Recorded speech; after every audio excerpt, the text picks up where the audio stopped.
वकील बहू। जनक पेशे से एक बहुत अच्छी वकील थी, लेकिन कहते हैं ना, बहू कितनी भी बड़ी तोप क्यों ना हो, सास के सामने तो भीगी बिल्ली ही होती है। अरे जनक, क्या बात है, आज रोटी नहीं मिली अभी तक। ये तेरा कोर्ट नहीं है जो आज फैसला ना हुआ तो कल की तारीख मिल जाए। रोटी तो रोज वक्त में चाहिए। हाँ माँ जी, रोटी तो कब की बन गई। मैंने आपको कहा तो खाना खाने के लिए, आपने शायद सुना नहीं होगा। ओहो, जज नहीं हूँ मैं तेरे कोर्ट की, सास हूँ सास। कोई दलील फालतू की मत देना यहाँ। बहुत जानती हूँ मैं इन वकीलों को, अपनी बात ऊपर रखने के लिए झूठ बोलने में जरा भी नहीं सोचते। तभी वहाँ जनक के ससुर आ जाते हैं। अरे भाग्यवान, क्यों बेचारी के काम को कोसती रहती है हमेशा। मैं भी तो था वहाँ जब ये आई थी तुझे रोटी खाने को बुलाने के लिए। सास को तो अब गुस्सा आ जाता है कि कैसे किसी ने बहू की साइड ले ली। अरे वाह जी वाह, वो तो मैं जानती थी कि कोई ना कोई गवाह तो ये पेश कर ही देगी। पर मैं तो अब सीधा खाना खाकर सोने जाऊंगी। मुझे आदत नहीं है किसी से बहसा बहसी करने की। पता नहीं कैसे ये वकील इतना दिमाग लगाकर खुद तो झूठ बोलते ही हैं, साथ में झूठे गवाह भी ले आते हैं। जनक को सास के ताने सुनने की अब आदत सी पड़ जाती। एक दिन जनक वकील की ड्रेस पर काला कोट पहनकर कोर्ट के लिए निकल ही रही होती है कि अरे कहाँ चली काला कौवा बनकर। टोक दिया ना, अब कोर्ट तो वकील वाली ड्रेस पहनकर ही जाऊंगी ना। वाह भाई वाह, दामिनी तो मैंने भी देखी है।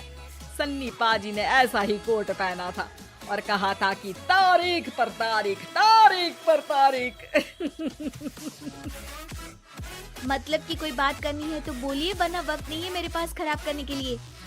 अरे पता नहीं तुझ में क्या देखा मेरे बेटे ने, सारा दिन वकीलों वाली बहस करती है भोली भाली सास के साथ।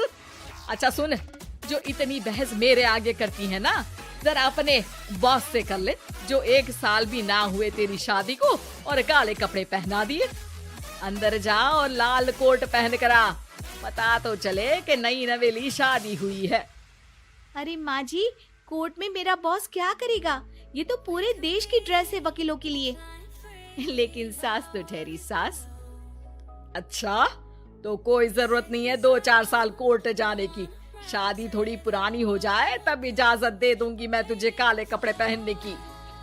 अब क्या था, मन मारकर जनक को लाल रंग का कोट पहनकर कोर्ट जाना पड़ता है। उसके जाने के बाद आहा, बड़ी आई पूरे देश की ड्रेस की बात करने वाली। अरे पहना दिया ना लाल कोट।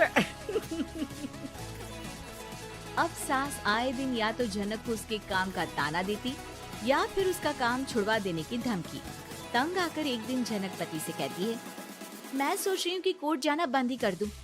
अरे क्यों यार, इतना अच्छा करियर है, क्यों छोड़ने की सोच रही हो? अरे लाल रंग का कोट पहनकर जाना पड़ता है। हर बात पर सास ताना देती है कि वकील तेज होते हैं, सवाल जवाब करते हैं, झूठी दलीलें देते हैं। अरे तो ठीक है ना, वो जो कहती है अपनी समझ से कहती है, लेकिन तुमको तो पता है ना कि सच्चाई क्या है। जनक को पति की बात से हौसला मिलता है कि तभी घर पर कुछ लोग आ जाते हैं। अरे आइए पंची साहब, कैसे आना हुआ? अरे भाई साहब, सुना है कि आपकी बहू वकील है। तभी वहाँ सास आ जाती है। हाँ है तो, लेकिन क्या हुआ, फिर कहीं बहस कराई क्या? अरे हम तो खुद दुखी है उसके व्यवहार से। अरे भाभी जी, आपको तो पूरा मोहल्ला जानता है कि आप कितना बोलती है। फिर हम यहाँ बहू रानी की कोई शिकायत नहीं, बल्कि अपनी परेशानी लेकर आए हैं। ससुर जी खुश हो जाते हैं। हाँ, मैं भी बहू को बुलाता हूँ। जनक वहाँ आती है, सबको नमस्ते करके बैठ जाती है। बहू रानी, हमारे गांव में बड़ी मुसीबत आ गई है। अब तो पूरे गांव की जिम्मेदारी मानो तुम्हारे कंधों पर है। अरे ना ना, इससे तो घर की जिम्मेदारी पूरी नहीं होती, ये गांव की जिम्मेदारी क्या लेगी? भाभी जी, आप चुप हो जाओ, यहाँ पढ़े लिखे लोगों की बात हो रही है। आप जाओ, जरा रसोई से सबके लिए चाय लेकर आओ। मैं कॉफी लूंगी। हाँ हाँ, वकील साहिबा के लिए कॉफी। सास सर पैर सब पटक कर वहाँ से निकल जाती है। बहू, गांव में पानी नहीं आ रहा है, पड़ोसी राज्य ने हमारा पानी रोक रखा है। इसका मामला तो बड़े कोर्ट में चलेगा पंच जी, लेकिन ऐसा क्यों? वो राज्य हम लोगों से पानी के पैसे मांग रहा है। अब आधे गांव में पानी की सप्लाई खत्म हो गई है बहुरानी। अच्छा पंच साहब, बात गांव की है तो मैं जरूर केस लड़ूंगी। यहाँ एक बार फिर सास की एंट्री हो जाती है। अरे वाह जी वाह, ये काम करवा लो, आप हमारी बहू से बहुत अच्छा करती है। मैं हूँ सीधी सादी सास। इस लड़की ने कैसे लड़ लड़ कर मुझे साइड कर रखा है, ये तो अब आपको पता चल ही जाएगा। अरे भाभी जी, आपकी आवाज तो पूरे गांव को सुनाई पड़ती है जब आप बहू रानी को सुंदर वचन सुना रही होती हैं। अरे वकील बहू मिली है, फक्र करो फक्र। हाँ जी हाँ, सारी फकर तो हम लोग ही करें। खैर, अब जो केस लड़ेगी और पानी गांव में आ जाता है तो पंच साहब लिख कर देना होगा कि हैंड पाइप में सबसे पहले मेरी बाल्टी और घड़ा भरेगा। अरे फिर तो हम बहू रानी के नाम पर घर पर ही सप्लाई दे देंगे, लेकिन ये इतना आसान नहीं है। बहू, गांव के पास अभी वकील करने की भी पैसे नहीं है तो। अरे पंच साहब, ये मेरे गांव का मामला है, मैं आपसे एक भी पैसा नहीं लूंगी।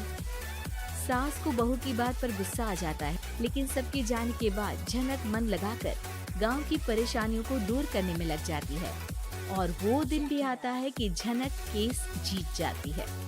अरे आज तो प्लम्बर आकर घर तक पाइप लगा गया है। खुश हो जाओ, मेरे कारण तुम लोगों को घर के अंदर ही पानी मिल जाएगा।